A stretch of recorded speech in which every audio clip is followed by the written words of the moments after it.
Tu es ton plus gros obstacle. Je sais que tu n'as pas envie d'entendre ça. Je sais que ça ne te fait pas plaisir parce que ça te met face à tes responsabilités.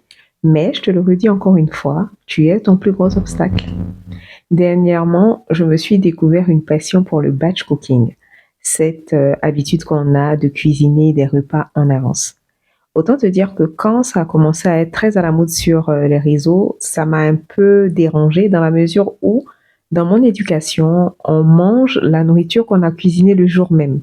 Donc, toutes celles qui sont ivoiriennes comprendront l'expression que je vais utiliser. Manger de la nourriture couchée, en quelque sorte, c'était une sorte de sacrilège pour moi.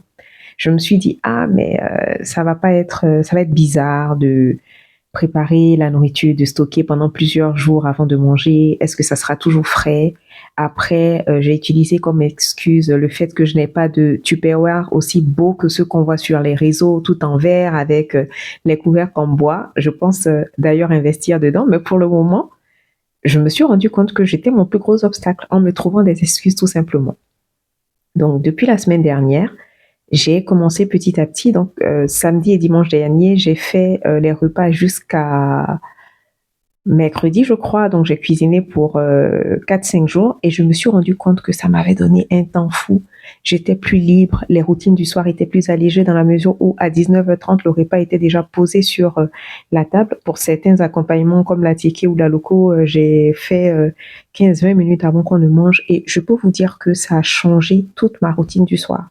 J'étais moins fatiguée, moins stressée et surtout, j'avais un temps plus long pour prendre soin de moi en fin de journée pour me ressourcer.